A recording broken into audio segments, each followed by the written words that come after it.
Ciao a tutti e benvenuti in Appuntamento in Giardino. Oggi la giornata è particolarmente grigia, silenziosa,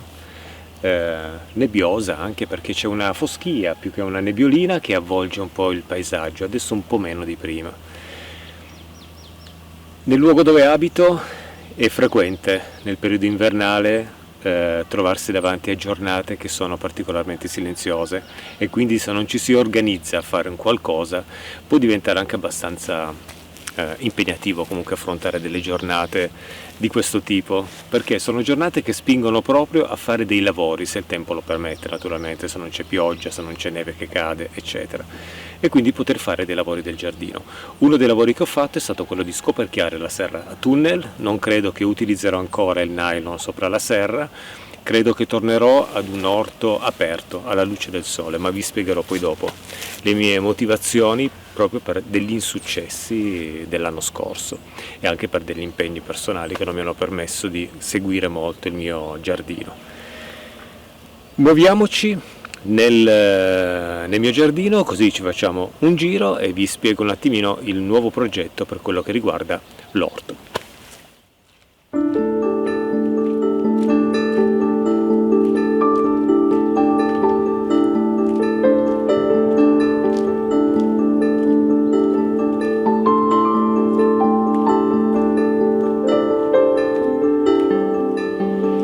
Eccomi qua, arrivato nel mio giardino, che potete vedere nel canale Appuntamento in Giardino, un giardino che è curato con un po' di serietà da circa 4 anni. Come ho sempre detto, prima noi tagliavamo l'erba, per noi il giardino era a posto così. Poi negli ultimi 4 anni ho cominciato a curarlo, mettere delle piante, creare delle zone, creare delle aiuole, dei percorsi, e tutto sta prendendo nel corso del tempo sempre un aspetto molto bello. Adesso naturalmente ci troviamo in un periodo in cui tutto è addormentato, tutto sembra quasi spento, decolorato, perché non ci sono più questi bellissimi colori primaverili e anche estivi, e quindi tutto può sembrare un pochettino, da un po' quella sembianza un po' di giardino, un po' sembra quasi in alcuni punti in stato di abbandono, ma in realtà in questo periodo noi il giardino non dobbiamo maneggiarlo troppo, intervenire troppo nel nostro giardino, perché alcune cose non bisogna fare in questo periodo, come ad esempio la terra non deve essere toccata, anche perché nell'ultimo periodo qui ha anche piovuto abbastanza, quindi non è in tempera la terra, non è pronta per essere lavorata, per preparare magari l'orto, che è l'argomento un pochettino di oggi, la modifica della mia serra a tunnel per quello che riguarda l'orto. È un periodo in cui dobbiamo rimandare un pochettino le potature, dobbiamo aspettare ancora un mesetto perché fa ancora freddo, in più i prossimi giorni è prevista anche una bella nevicata, quindi arriverà anche la neve, quindi coprirà il tutto e lascerà che tutto faccia il suo percorso per arrivare poi a febbraio, quando si comincerà poi con dei piccoli interventi, per arrivare a fine febbraio già con potature, magari degli alberi da frutta, perché l'inverno sta per finire, quindi si allungano le giornate, c'è un risveglio proprio vegetativo e ce ne accorgiamo osservando le nostre piante, le gemme, alcune foglie nuove che già crescono, e in più ci saranno poi quei fiori che anticipano proprio l'arrivo della primavera, nonostante siamo ancora in inverno, come ad esempio gli ellebori, che almeno qui nel mio giardino fioriscono sempre alla fine di gennaio e quindi anticipano già un arrivo di un qualcosa di meraviglioso che è la primavera. Muoviamoci nell'orto, così vi spiego un attimino la mia idea, la mia rivoluzione che ho fatto per quello che riguarda la serra a tunnel. Eccomi qua nel mio orticello con la serra a tunnel. Ho totalmente tolto la plastica di questa serra per il semplice motivo, ce n'è più di uno, che mi sono accorto non permetteva alle piante di crescere bene per alcuni fattori.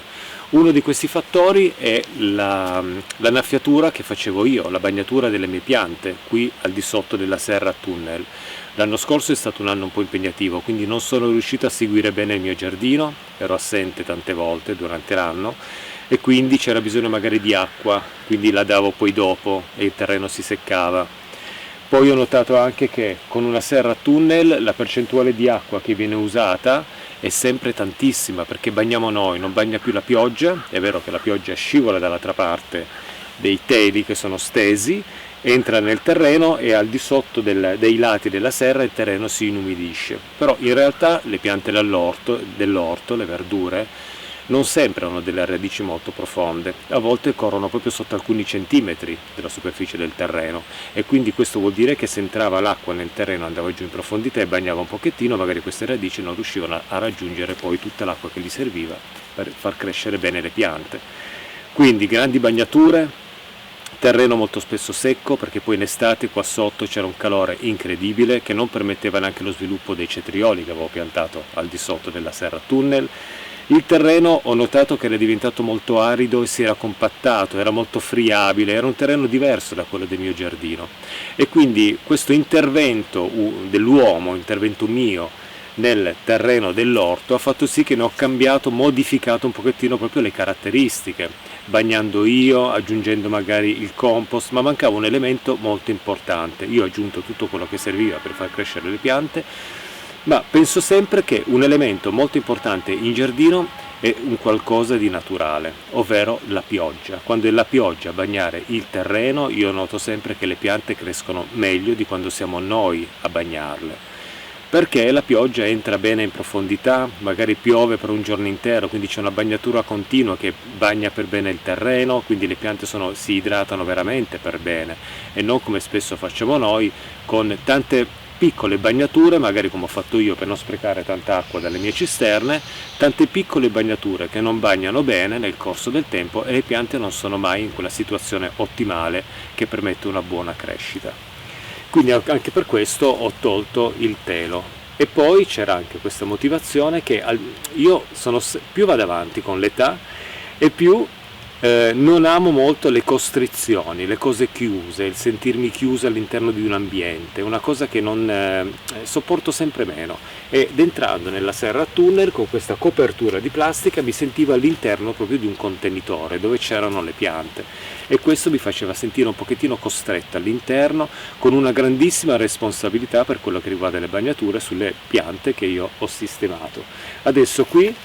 che può sembrare un discorso un pochettino strano, però effettivamente dobbiamo anche analizzare un pochettino noi come siamo e non solo ciò che facciamo, anche nel fare delle cose, metterci un po' in ascolto di noi stessi e cercare di capire un po' come le viviamo. A me piaceva tantissimo l'idea della serra tunnel col nylon, verdure raccolte anche d'inverno da portare a casa, ma effettivamente non è stato così. Proprio per un impoverimento del terreno dovuto secondo me a delle bagnature non effettuate come andavano effettuate, perché ci voleva molta più acqua. Però purtroppo io tutto il resto del giardino ho anche un po' da bagnare, perché ho un altro piccolo orticello, ci sono delle piante che richiedono un pochettino più di acqua rispetto a altre, quindi oltre l'orto ho anche altre piante da bagnare, e le mie cisterne non sono sufficienti. In più, come ho detto in un video di appuntamento in giardino precedente, quel piccolo rivolo d'acqua da cui io e il mio vicino peschiamo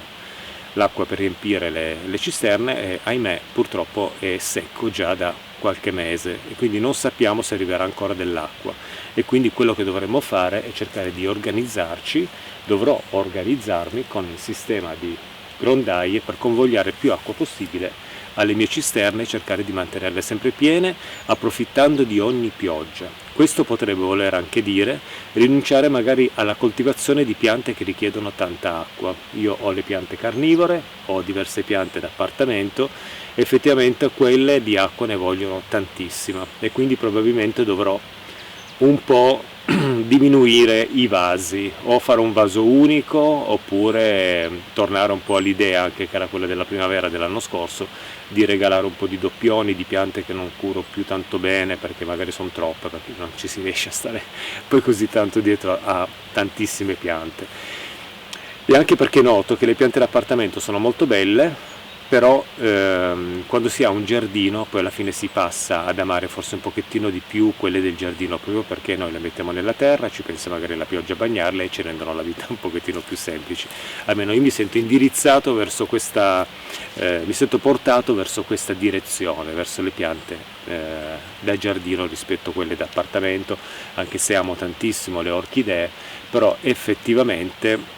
c'è da valutare questo, c'è da valutare il fatto che quando scendo giù in giardino, io parlo per la mia esperienza, quando scendo giù in giardino sono invaso da una meraviglia totale, che è tutto il giardino, con le piante, le fioriture delle rose, eccetera. Tante volte quando coltivo delle piante come le orchidee, che sono piante che io amo alla follia, effettivamente magari passo metà dell'anno cercando di bagnarle, concimarle per far arrivare ad una fioritura che poi dura 2 settimane e poi la pianta torna a essere come prima. Quindi c'è anche questo. Invece in giardino c'è sempre una pianta che fiorisce, poi sfiorisce, ma nel frattempo ne è fiorita un'altra, e quindi c'è veramente, il giardino riesce a catturare proprio la nostra attenzione, ci porta tutte le volte con lo sguardo a perlustrarlo tutto alla ricerca sempre di un qualcosa che ci crea una grandissima emozione. Chiuso questo discorso, come dicevo, questa è la serra a tunnel. Adesso io qui ho ancora della Catalogna che ho piantato, stavo pensando, dovrebbe nevicare tra 2 giorni, magari domani. Andrò a salvare un po' queste piante. La Catalogna la metterò in vasi e la porterò nel gazebo tropicale al coperto per cercare di farla crescere ancora un pochettino là dentro e poi magari ripiantarla, perché qui ho intenzione poi di scavare tutto, non in profondità, perché io uso quasi sempre, non uso la fresa da giardino, userò la vangaforca, e quindi smuoverò il terreno in tutto questo perimetro, arrivando fino alla fine lo smuoverò un pochettino, poi andrò, mentre lo smuovo magari prima aggiungerò del compost per cercare poi di lavorare con la zappetta un po' tutto il terreno, girare il tutto, e in questo modo per apportare poi delle sostanze anche nutrienti, e poi con una zappetta pian piano cercherò di lavorarlo per recuperare anche quello che è uno spazio, perché io qui nell'orto avevo già sbagliato anche in partenza, perché avevo fatto delle parcelle molto strette, una larga zona centrale dove mi potevo muovere magari con la carriola, cosa che ho fatto pochissimo. Quest'anno invece voglio delle parcelle molto più larghe per farci stare più roba, e un piccolo percorso mio in cui posso andare con il mio cestino a raccogliermi le mie verdure, e in questo modo ci saranno molte più piante. Qui vedete che ho lasciato i tubi, questi rimarranno qui perché ho intenzione, se ho ancora foglie di miscanthus, di ricoprirli, come ho fatto con quelle staccionate, di foglie di miscanthus, per non farli sembrare così una struttura un po' abbandonata, o inventarmi un qualcosa, vediamo che cosa mi viene in mente, e farci poi arrampicare magari, non lo so, i pomodori. Posso far arrampicare magari i pomodori, 4 piante, 5, 6 piante di pomodoro, laggiù magari 2 piante di cetrioli, perché cetrioli e pomodori, da quello che ho capito, vicini non vanno tanto bene. Al fondo magari 2 piante di cetriolo, oppure potrei anche piantare in un angolo della mia serretta la zucca serpente, quella siciliana, che veramente inonda tutto con le sue grandi foglie, con il rischio sì di mettere un po' in ombra ciò che c'è al di sotto, ma con un controllo delle foglie passa la luce, comunque rimane un pochettino filtrato. Stavo pensando di prendere la rete antigrandine, proprio anche in previsione magari di un'eventuale grandinata, doppio strato, in modo da creare proprio un qualcosa che filtri un pochettino la luce solare. Comunque di questo poi vedrò poi nel corso del tempo, adesso è ancora un po' presto per pensare a questo tipo di lavoro. Comunque l'idea dei pomodori arrampicati in questi archi mi piaceva tantissimo, anche perché noi di pomodori ne coltiviamo veramente sempre pochi, non facendo la salsa, non facendo sugo eccetera, perché non lo mangiamo quasi mai, non ci piace tantissimo il sugo nella pasta e neanche nella pizza. Basteranno poche piante di pomodoro per portarci a tavola magari un buon pomodoro fresco raccolto nell'orto da mangiare in insalata, che ci piace molto di più. E poi sceglierò gli ortaggi da sistemare qui. Lascerò quella parcella, la lascerò intera perché ho messo dei cavoli neri e quindi continueranno a crescere lì. Però devo poi organizzarmi con questo lavoro, perché a metà febbraio, fine febbraio, si partirà poi con le semine, almeno nella zona dove abito io, che è un po' sopraelevata rispetto alla pianura, fa più freddo, e quindi magari cominciare a seminare magari dei piselli, ravanelli e questi ortaggi, queste verdure da orto. E vediamo come procederà. Quello che mi piace tantissimo rispetto alla copertura del nylon è il fatto che finalmente c'è questa apertura. Logicamente il panorama è un po' un bosco che bisogna recuperare, perché c'è da tagliare tante piante, ci sono anche le cisterne, però che non sono molto belle da vedere, però c'è questa apertura che a me piace tantissimo, e già mi immagino questo sole magari primaverile che entra nell'orto e inonda le piante di luce. Su questo aggiungo ancora una cosa, poi concludo il video. Dopo 2 anni di utilizzo del telo nella serra a tunnel, ho notato che questo telo che faceva passare tantissima luce nel tempo poi si è ingiallito, si è sporcato, è diventato un po' più opaco e quindi di luce ne passava un po' meno. E allora proprio per questo lascerò che il mio orto prenderà tutte le piogge che arrivano, eventualmente se la sfortuna vorrà anche una grandinata, ma speriamo di no, non sempre grandina in questo posto, però soprattutto una buona acqua data dalla pioggia, una bella bagnatura, gli interventi noi che facciamo in un orto chiuso da un telo, da una serra a tunnel,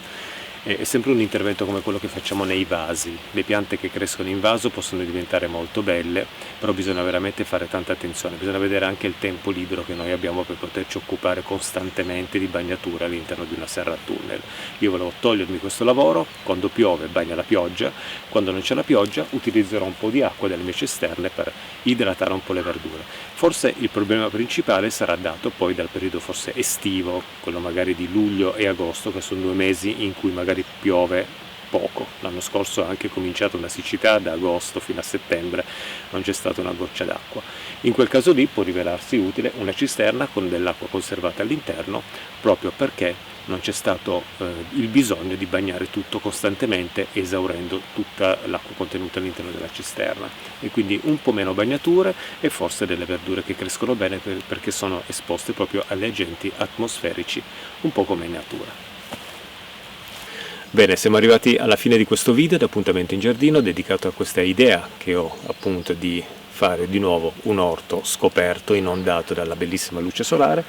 e in più facendo questo lavoro dovrò mettermi poi a lavorare anche qua in giardino per recuperare alcune cose, togliere alcune cose, come ad esempio qualche esemplare di questa yucca che è diventata veramente troppo grossa, è arrivata quasi fino alla rosa, anche lì quella è fiorito, quindi poi farà dei piccoli, cresceranno altri piccoli qui, quindi devo contenere, fare un po' di lavori. E poi non vedo l'ora che arriva la metà di febbraio e la fine di febbraio, perché si parte poi con le potature. Non vedo l'ora di mettermi a potare le mie rose, proprio per ridarle un pochettino una forma un pochettino più a sfera, o vediamo come riuscirò a potarle, aprirle un pochettino perché si sono un po' riempite di rami anche all'interno, e comunque partire proprio con le potature delle piante del giardino che anticipano poi quella che sarà la stagione primaverile, sperando che quest'anno arrivi una bella primavera e non i monsoni piovosi tipo quelli dell'anno scorso. Anche perché questo vuol dire che arriveranno tantissime lumache e quindi si ripartirà con il combattimento. Chiudo questo video con una piccola nota: ho tolto il telo della mia serra anche per questo fattore, un fattore di lumache, perché ho notato che moltissime lumache andavano poi a nascondersi nel telo che scende dalla serra a tunnel, e quando poi noi lo arricciamo, lo appoggiamo nella terra, là sotto diventa molto umido, quando piove l'acqua si conserva all'interno della plastica girata, e quindi era un posto umidissimo e adattissimo a ospitare tantissime lumache. In questo modo è tutto scoperto, quindi nelle forti giornate di sole nessuna lumaca può andare a nascondersi, tranne che sotto l'ortensia e sotto la salvia, ma lì basterà fare un intervento manuale per togliere le lumache che vediamo visivamente muoversi al di sotto delle piante. Io con questo concludo il video e ci vediamo ad un prossimo appuntamento in giardino. Ciao a tutti e grazie, ciao ciao!